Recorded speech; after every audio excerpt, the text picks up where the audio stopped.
পশ্চিমবঙ্গে কিন্তু আয়ুষ্মান ভারতের কার্ডের যে ফর্ম ফিল আপটি সেটা কিন্তু শুরু হয়ে গেল। আপনারা এখানে দেখতে পাচ্ছেন আয়ুষ্মান ভারতের যে কার্ডটির ফর্ম ফিল আপ সেটা কিন্তু শুরু হয়ে গেছে। এই ফর্মটি আপনারা কোথায় পাবেন, আপনারা কিভাবে ফর্ম ফিল আপটি নির্ভুলভাবে করবেন এবং ফর্মটি কোথায় জমা দেবেন এবং কত কত তারিখের মধ্যে আপনাদের ফর্ম ফিল আপটি জমা দিতে হবে তা কিন্তু এই ভিডিওতে সম্পূর্ণ দেখাবো।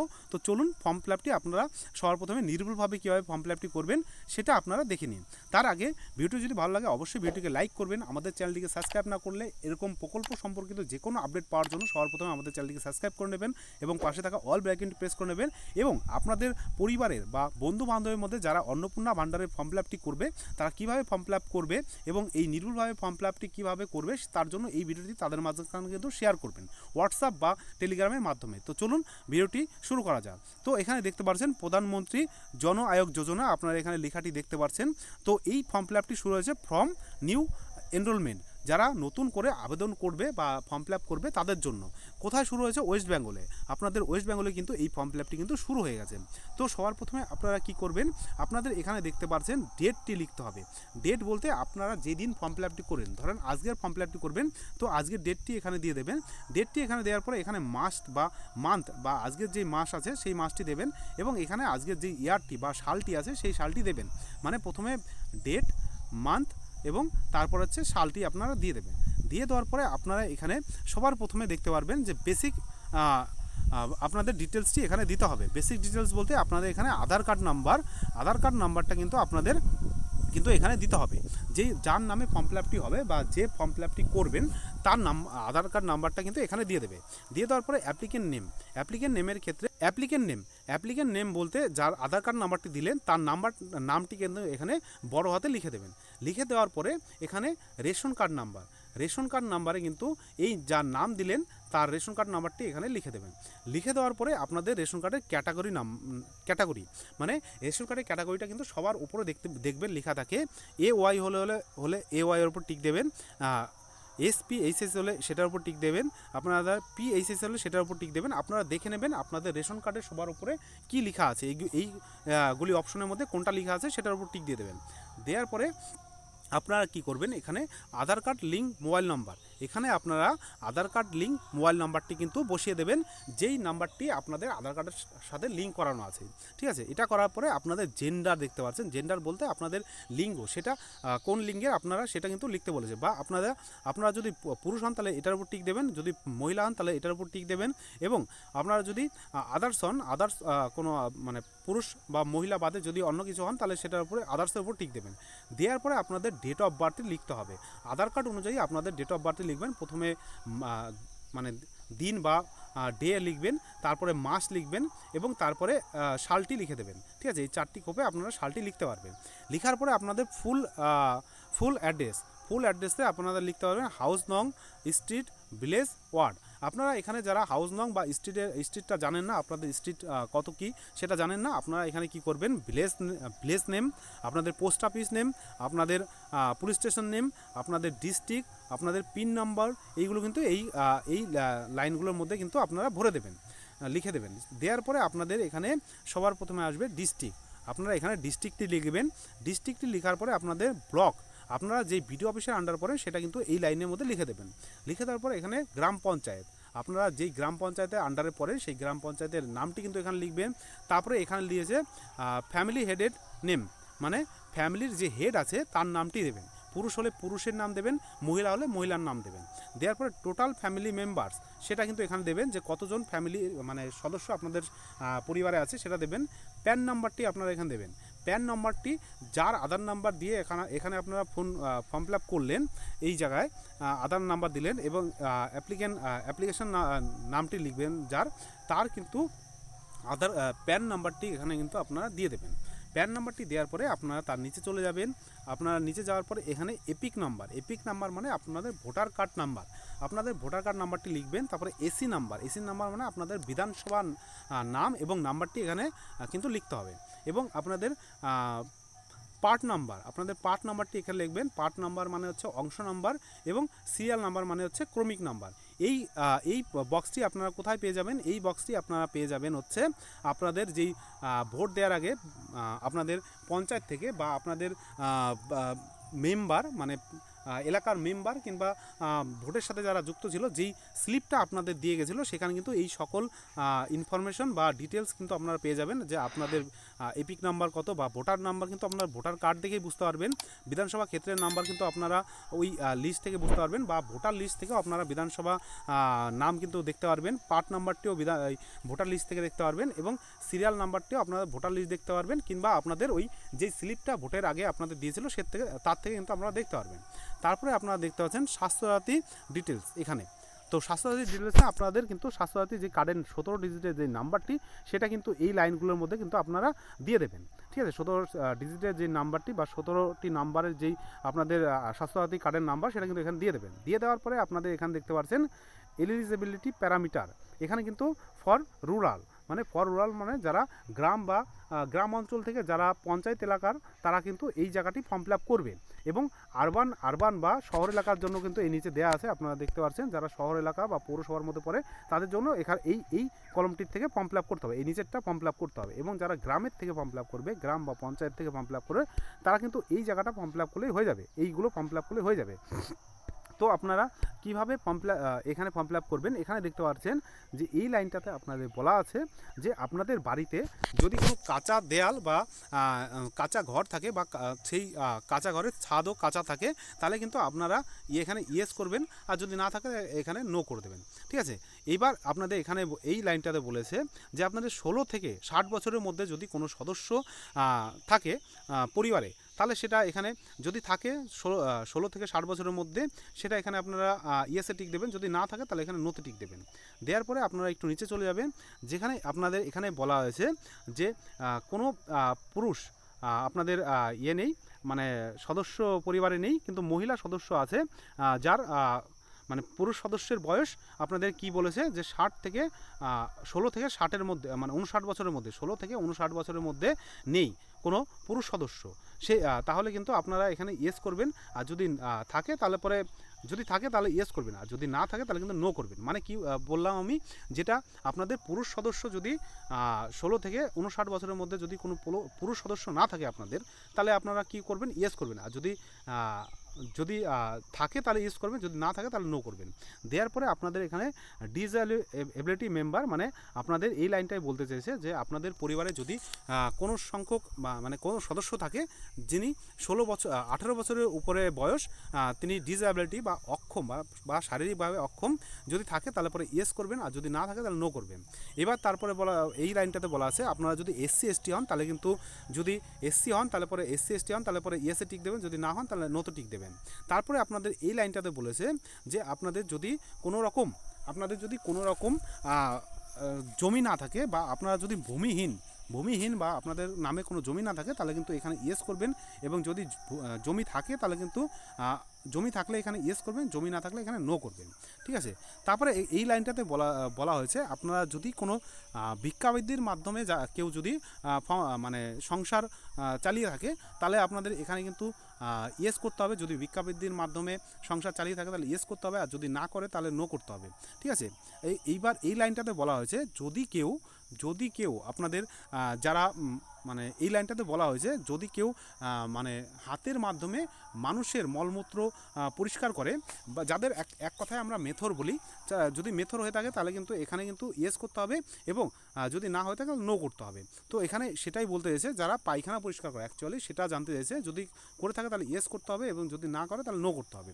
করার পরে আপনাদের এখানে পরে কি বলেছে, তারপরে আপনারা এখানে দেখতে পাচ্ছেন, এখানে বলেছে যে আপনারা মানে পিছিয়ে পড়া কোনো জনজাতি হলে পরে বা পিছিয়ে পড়া কোনো কাস্টের হলে পরে সেটা এখানে ইয়েস করতে বলেছে, যদি না হয় তাহলে নো করতে বলেছে।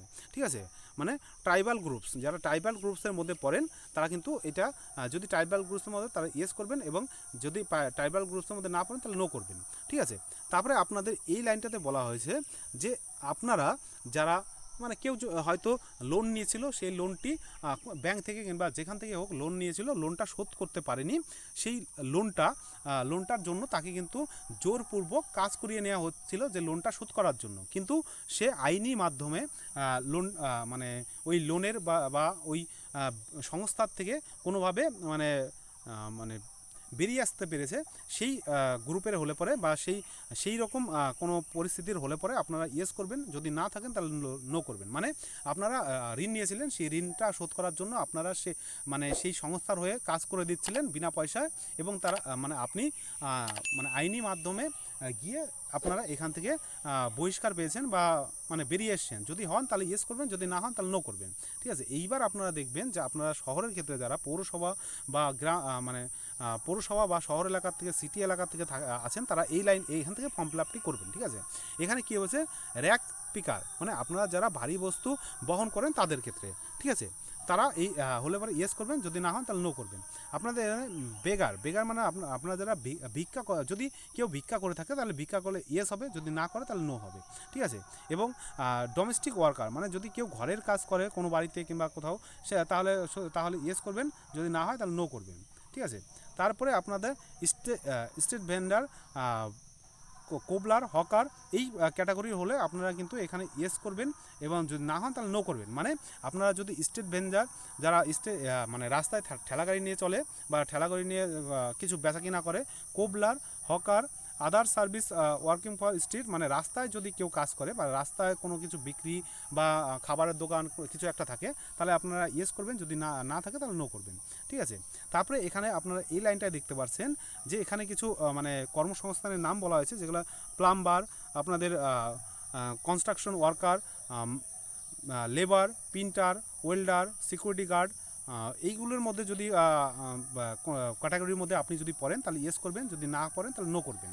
ঠিক আছে, তারপরে দেয়া আছে আপনাদের এখানে কিন্তু দেয়া আছে যে এই লাইনটাতে দেয়া আছে সুইপার কিংবা স্যানিটাইজার ওয়ার্কার বা মালির মধ্যে পড়েন, তাহলে কিন্তু আপনারা এখানে ইয়েস করবেন, যদি না পড়েন তাহলে নো করবেন। ঠিক আছে, তারপরে এখানে আপনাদের এটাই দেওয়া আছে যে টেইলর, আর্টিসিয়ান, তারপরে আপনাদের যেই হোম বেসড ওয়ার্কার যাদের মধ্যে পড়েন, এটার মধ্যে তারা কিন্তু পড়বেন। টেইলর, তারপরে হোম বেসড ওয়ার্কার, তারপরে আপনাদের আর্টিসিয়ান, এই সবের মধ্যে যদি আপনি পড়েন তাহলে এখানে ইয়েস করবেন, যদি না পড়েন তাহলে নো করবেন। ঠিক আছে, তারপরে এখানে আপনার দেয়া আছে এই লাইনটাতে যে আপনি যদি এই কাজের সাথে ট্রান্সপোর্ট ওয়ার্কার, ড্রাইভার, কন্ট্রাক্টর, ড্রাইভিংয়ের জন্য যারা হেল্প করে তারা এই যদি কলমে পড়েন তাহলে এখানে ইয়েস করবেন, যদি করেন এই কাজগুলি যদি আপনি করে থাকেন শহরে থেকে তাহলে এখানে ইয়েস করবেন, যদি না করেন তাহলে নো করবেন। ঠিক আছে, তার পরবর্তীতে আপনারা দেওয়া আছে এখানে এই লাইনটাতে দেওয়া আছে যে আপনারা যদি shop worker, assistant, peon, helper, delivery assistant, এই সব ক্যাটাগরির মধ্যে যদি আপনি কাজ করে থাকেন তাহলে এখানে ইয়েস করবেন, আর যদি না করেন তাহলে নো করবেন। তারপরে আপনাদের দেয়া আছে এই লাইনটাতে দেওয়া আছে ইলেকট্রিশিয়ান, অ্যাসেম্বলার, আপনারা রিপেয়ার ওয়ার্কার, এই ক্যাটাগরি যদি পড়েন তাহলে আপনারা এখানে ইয়েস করবেন, যদি না পড়েন তাহলে নো করবেন। ঠিক আছে, এবং সবার শেষে দেওয়া আছে ওয়াশারম্যান, আপনাদের চৌকিদার, এই ক্যাটাগরির মধ্যে যদি আপনার কর্মসংস্থান পড়ে তাহলে আপনি এখানে ইয়েস করবেন, যদি না পড়ে তাহলে নো করবেন। ঠিক আছে, আপনারা এইখান থেকে দেখে নেবেন যে আপনারা কে কোন কাজ করছেন। ঠিক আছে, এই কলম থেকে এখান থেকে আপনারা রুরালের ক্ষেত্রে যারা গ্রাম পঞ্চায়েত বা গ্রামে থাকে তাদের ক্ষেত্রে ফর রুরাল এখান থেকে ফর্ম ফিল আপটি করবেন, আপনারা কোন কর্মসংস্থানের সাথে যুক্ত আছেন। ঠিক আছে, বিভিন্ন ক্ষেত্রে আপনারা দেখে নেবেন, এবং এখানে আপনাদের দেওয়া আছে যে ফর আরবান মানে পৌরসভায় বা সিটি এলাকা যারা বাস করে তারা এই জায়গাটা ফর্ম ফিল আপটি করবেন, আপনারা কোন কোন ক্ষেত্রের সাথে বা কর্মক্ষেত্রের সাথে যুক্ত আছেন। এটার পরে আপনাদের অ্যাডিশনাল ইনফরমেশন, এখানে আপনাদের অ্যাডিশনাল ইনফরমেশনটি দিতে হবে। এখানে বলা হয়েছে আপনাদের বয়স যদি 70 বছরের উপরে বয়স হয়ে থাকে তাহলে এখানে ইয়েস করবেন, যদি না হয় তাহলে নো করবেন। যে আবেদন করছে তার যদি 70 বছরের উপরে বয়স হয় তাহলে সে ইয়েস করবে, আর যদি না হয় তাহলে নো করবে। এবং no for of family member, মানে এখানে বলতে চাইছে যে আপনাদের ফ্যামিলির যদি কেউ আশাকর্মী বা অঙ্গনারী কর্মীর সাথে যুক্ত থাকে বা অঙ্গনারী যে কাজগুলি হয় সেই অঙ্গনারী ম্যাডাম কিংবা অঙ্গনারীর হেল্পার হিসাবে কাজ করে, তাহলে কিন্তু যদি থাকে তাহলে পরে এখানে ইয়েস করবেন, যদি না থাকে তাহলে নো করবেন। অঙ্গনারীর কাজ কিংবা মানে আপনাদের আশা কর্মীর কাজ যদি না করে কেউ ফ্যামিলিতে, তাহলে আপনাদের যদি করে থাকে তাহলে ইয়েস করবেন, আর যদি না করে তাহলে নো করবেন। ঠিক আছে। তারপরে আপনাদের এখানে যেই কলমটি ফর্ম ফিল আপ করতে হবে সেটা দেখতে পাচ্ছেন, এই জায়গাটা দেওয়া হয়েছে যে আপনাদের প্রথম কলমটিতে আপনাদের বলা হয়েছে যে আপনাদের বছরে আপনাদের পরিবারই বা ফ্যামিলির ইনকাম যদি 8 লাখের উপর থাকে তাহলে পরে এখানে ইয়েস করবেন, যদি না থাকে তাহলে নো করবেন।